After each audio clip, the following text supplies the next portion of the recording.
Bro has a fucking Sharingan in basketball. Everything is green. Range extender on Hall of Fame. Going ahead, disappearing in front of niggas, popping up behind them. They shook like they seen a ghost. It was said that Murasaki Bara scored 100 points in an official game. And also, just like Will Chamberlain, we don't have the footage of it.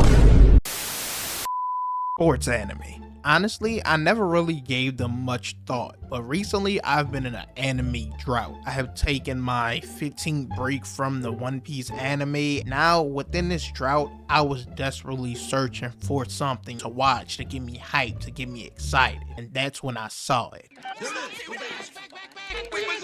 What the fuck was that pass? These niggas are hooping, and I had to immediately make a video diving into Kuroko no basket. So within this video, we're gonna talk about all these players within this show, comparing them to their NBA counterparts, because these niggas, when I tell you, they're hooping like never before seen. So you guys go ahead, leave a like, comment, subscribe. Let me know any other shows you want to see me specifically make a video on, and also down below, now that I'm diving into sports anime, let me know any other sports anime I should watch or have to get into, and you might see a future video on that as well. But let's get into the hoop session.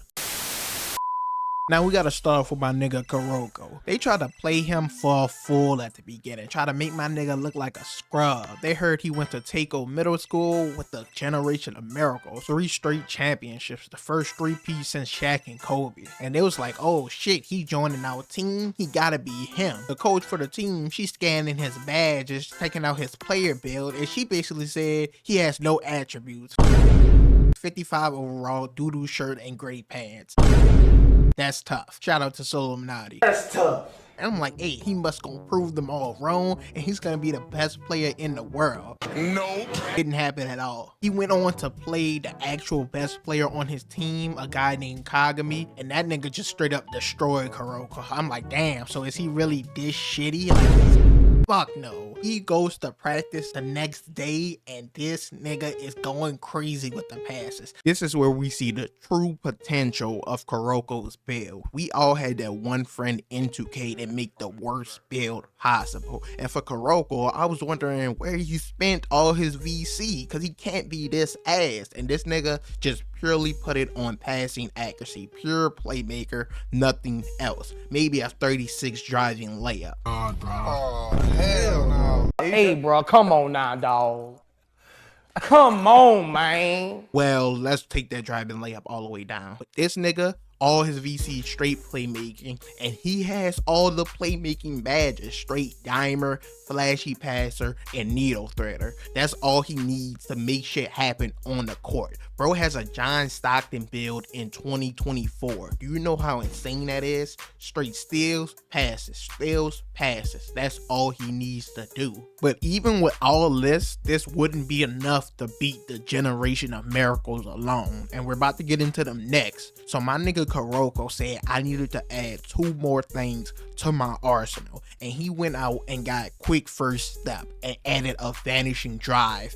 Going ahead, disappearing in front of niggas, popping up behind them. They shook like they seen a ghost. And then he also added this high arcing vanishing shot that he could also switch into a Lob City passer. Bro became the ultimate playmaker, and remember, he was the Phantom 6 man, so we know these Generation of Miracles are about to get crazier. So Kagami, Kuroko's teammate, asks him basically, after seeing what I'm able to do, how do you think I fare against the Generation of Miracles? And Kuroko's like, at this point, they'll all destroy you. I like you, man. You lie a lot. So the first Generation of Miracle player we're introduced to is Kisei. Now we meet this nigga first, and he is arguably the most OP. What his ability is to copy any move or technique he sees someone else do. Yes, bro has a fucking Sharingan in basketball. The shit is ridiculous. And he not gonna only copy any regular nigga moves, he could copy all the moves of the Generation of Miracles. Like, I should have talked about this nigga last ass. So when I talk about the other members and you see how OP their moveset is, this nigga is able to copy every single one of them and put it together. Not to even mention, he didn't start playing basketball till 6th grade. He joined the 2nd year of the Takeo Middle School and he still is him. You are you, but he is him. He caught up to the rest of the players so quickly. Honestly, his NBA comparison has to be Kobe Bryant. Long run out by Kobe Bryant. Behind the back. He just puts everything together like Kobe. Whether you need something offensively, if it's a 3, you could pull up the midi to get a fadeaway. If you need an athletic layup or dunk, as well as defensively with the steals, all of it. He's able to piece it all together, an all-around player. And that'll become more clear when we talk about Amine later in the video. And the craziest thing about Kisei is, even though Kuroko was the Phantom 6-man, Kisei was said to be the worst of the starting 5 of the generation of miracles. So I think in the long run, his ability being able to copy anything and putting all of their abilities together, in the long run, he has to be the best player. And I forgot to say that I want you guys to comment down below which of these players were your favorite and who do you think was actually the best. That's Kisei, the Kobe Bryant of Kuroko no Basket. This nigga was a demon. Next up, we meet Midorima. This nigga, easily my favorite player to watch. They were setting up to play Seirin, that of course has Kuroko and Kagami. So Seirin goes to watch one of Shotoku's games. Kagami is like, oh shit, he's 5 for 5. He's having a pretty good game. And Kuroko's like, I'm not sure. I don't know if this is a good game. I just have never seen him miss before, ever.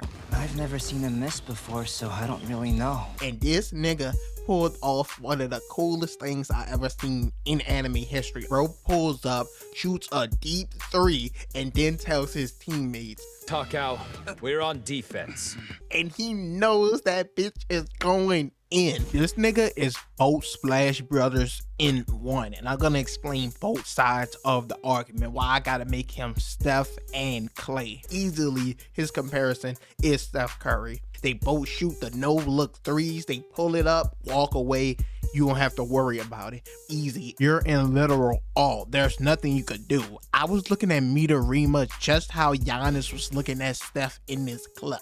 Half court shot, run away, never looks back. It's coming down straight in. Everything is green. Steph Curry making 100 threes in a row. My nigga Midorima was doing the exact same thing. But this nigga range just gets further and further and further. Range extender on Hall of Fame. Do you guys remember when that video came out of Steph Curry throwing the full court threes and they all went in? A lot of people was believing it because they're like, this nigga is so insane that this shit could possibly be real. Well, Midorima was actually doing that shit in Kuroko no Basket, pulling up full jumper, full court shots and cashing them bitches every single time. And it gets even more insane. I just got to this episode today, and it's funny because if I didn't get to this episode, I wasn't going to talk about Akashi at all because this nigga didn't play for the first 3 seasons. But I just got to the Winter Cup Final 4 and it's Midorima versus Akashi, and this nigga has now gained the ability to go into his jump shot without having a ball and to getting a direct pass into his form and cashing that bitch. And this is why I say he's Steph and Clay. Clay, honestly, to me, is the best spot-up shooter I ever seen. Curry is the best shooter of all time because his ability to score on and off ball, create his own shot, and his unlimited range. But this nigga's shot and form is so much like Clay, to be able to go into your shot without the ball, and he also has that get hot of Clay, how Clay could go for 30 in a quarter type shit. That's the type of shit that Midorima could do as well. So I had to go ahead and make him both Splash Brothers because you can't have one without the other. Next up, we have Amine, and I'm not gonna lie, I struggled to come up with a comparison for this nigga, and it's not because he isn't him. He is. He's the ace of the aces, and what I mean by that is each of the generation of miracles are the aces for their team. They're the go-to in the fourth quarter when shit gets tough, when you need a bucket. They're the LeBron James or the Kevin Kevin Durant or Damian Lillard of their team, basically.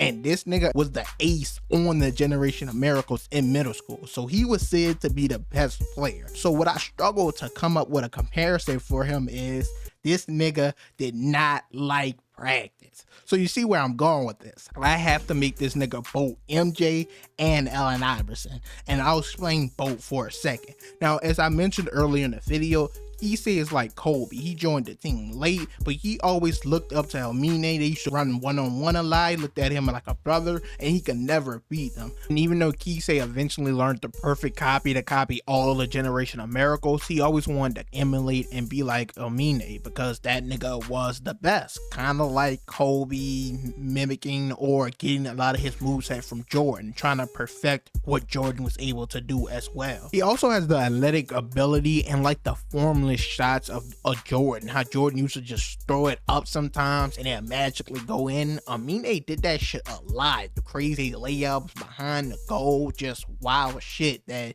it seems like it's before its time. This nigga like Jordan just knew he was the best. His most famous line is, "The only one that can beat me is me," and that nigga was certain about that. But now see what happened with Elmine while he was in middle school is he got way too fucking good that basketball just wasn't fun for him no more, or he felt like he didn't need to practice to win. To be fair, when you beat niggas 109-5 and 151-12, I wouldn't need to practice either. MJ would never think that shit. He needs to destroy whoever is in front of him no matter what. But we know somebody who was like, hey, we talking about practice. We talking about practice, man. What are we talking about? Practice? I'm the best player in the world. We weren't about practice. Come on now, we know what we talking about. The answer. And he got the moves of Allen Iverson, the athleticism, the crossover, the step back, but he got the fucking crazy finishes and the fadeaways of an MJ as well. And also with him being the best player on the Generation of Miracles, I had to make him MJ. So Amine, yeah, he was just him totally, but he got to a point where he was so good that basketball, he just didn't really care to practice. Next up, we have my favorite character in the entire show, Murasaki Bara. But this nigga, he's just cool as fuck, to be honest. That's all there really is to it. We're going straight into his comparisons because his comparisons actually match his personality outside of basketball. So the first person I want to start off with is Wilt Chamberlain, because this nigga Murasaki Bara is like 7 feet tall in Japan. Think about that. Think about how drastically taller he is than everyone else, just putting up buckets on niggas' head. No one can stop him. Then on top of that, it was said that Murasaki Bara scored 100 points in an official game. And also, just like Wilt Chamberlain, we don't have the footage of it. He is Wilt Chamberlain to a T, in a league full of niggas that's 5'3" like Kuroko, just putting up buckets, being dominant, getting free rebounds. Real comparison is Shaq, has to be. He's known as the impenetrable force. You can't stop him in the paint. They're sending double teams, triple teams. His move is called Thor's hammer. He's dunking on all of them at the exact same time. And when he gets serious and he ties up his hair, there's nothing you could do about it.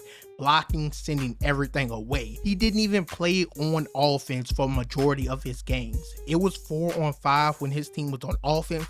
He just stood in the paint on the other end because they said in one step he could guard any shot within the 3-point line. Just think about that.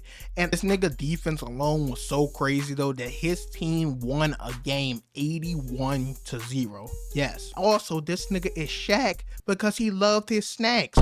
When he's not playing ball, all he wants to do is eat. This nigga is just like Shaq. But overall, yeah, Murasaki Bara was definitely my favorite character. He gave me the feeling like if Shikamaru from Naruto was to play basketball. That's the personality and attitude he had, and Shikamaru is also one of my favorite characters, so it just fit pretty well. And last but not least, for the Generation of Miracles, we have Akashi, and I'm gonna keep it a buck with y'all. I don't have no comparison for this nigga. You guys will have to let me know down below in the comments, and I don't have no comparison because this nigga is insane. I was wondering how he became the team captain of the Generation of Miracles when he was far from the best player, but this nigga just has this intimidating presence that makes people bow down to him. Even when he goes to high school and he's a freshman, he becomes a team captain of the varsity team right away and no one cares about it. So I'm like, what the fuck? What power does this nigga possess? And to be honest, he's the only one in a generation of miracles that possess like a real power. Like what the other niggas doing is crazy as well, but this nigga is literally controlling the opponent. He has a power called Emperor's Eye that basically gives him the ability to do two things. One, see every possible outcome and route that his opponent is going to take on the court, offensively or defensively. Probably the most powerful part of it is, like I said, control his opponent. He was making niggas kneel before him, telling them fall on the ground, telling them bow their head to them like he's a real emperor, like he's a real king, just giving himself easy open shots and looks, and there was nothing the other team could do about it. And it's all from just his presence. He intimidates people. Intimidator on Hall of Fame. But based off of all this, I don't understand who his NBA comparison would be. So you guys can let me know down below. But all I know is this nigga, he was the team captain of Generation of Miracles. They all respected him. Anytime he called them, said pull up, they pulled up. He told them don't play in the game, they didn't play in the game. Bro just had all the power in the world. Overall, that's it for this video. I would appreciate if you guys leave a like, comment, and subscribe. I'm new to the scene. I'm trying to get more into the anime and the cartoon side of things with dropping videos, and I want to do at least one a week. So let me know down below any other videos, ideas, or shows in particular you would like to see me do a video on. And I can only do one a week because I actually run an entirely other YouTube channel that's bigger than this one, so I focus most of my time over there. But I'm still dedicated to putting out content, so you guys let me know what you want to see down below. And also, as I said in the intro, recommend some more sports anime for me, because as you can see, I didn't talk about Kagami in this video. I have another idea I want to do with sports anime, so if you guys could recommend some other ones down below that I'll check out, and there'll be a video on that very soon. Once again, leave a like, comment, subscribe, and I'm out.